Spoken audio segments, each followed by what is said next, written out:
And right now we have Diane Paquette with us today. Diane, it's good to see you. Give a little bit of an explanation as to who you are and what you're doing here today. Well, I've lived in Salem since 1961, and I'm here to help the Historical Society and the town renovate the train station. Tell us more about the train station. Do you have some history on it? The history I have is that it's been here since 1867, and it's been occupied for the last 10 years by an attorney, Right. and he's moved out now, and the town owns the property, and it needs to be renovated. What are your memories of the train station? Was it working at all, or was it still an office building type of thing? Do you remember? I remember train cars going past it and stopping at Dodge Grain. Right. But I don't remember trains stopping at the station itself, and I rode by it all the time on my bike. Are the train tracks still there? I don't recall. Yes, there's a set of train tracks right in front of the station. Now, what got you involved in this? Why did you get into this project? Well, as soon as I knew the station was empty, I contacted the town to ask them what they planned to do about the station. Yeah. And I was just told that they were looking into different avenues, whether to renovate or whether to do other things to it. Right. So I suggested that maybe we put together a community group to renovate it. And you have done renovations before. You've been a part of a committee for renovating. I assisted replacing the Fisk School playground, and I assisted replacing the Palmer School playground. Been in there and inspected it.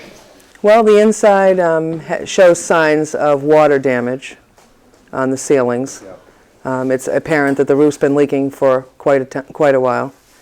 And aside from some broken glass from some vandalism recently, it's actually not that bad inside. Very good. Could you give me a little idea as to what you expect to do from here, the steps?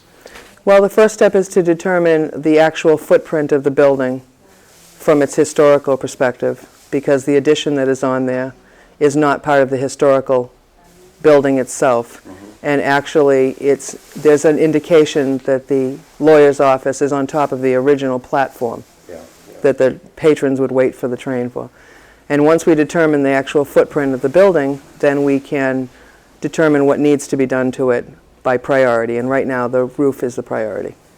And being here at the Salem Historic Society, I gather the society is going to get involved in some fashion? Yes, definitely. The society is working with our group, and we're all working together, and they're bringing their perspective into it, and we have the community volunteers and helpers, and of course the town. When this is all renovated and everything else, is it going to be like, do you envision it to be like a museum? Or do you envision it to perhaps be a business of some kind? Because we don't own the building, it's a town-owned building, Yep. Obviously the final decision belongs to the town. But we're in a position to work very closely with the town to give them our perspective as to how the building should be used after it's renovated. So I don't know if it'll be a museum, I don't know if it'll be a information booth, and then again I don't know if the town may consider leasing it to a business, but it would always be protected as a train station. That's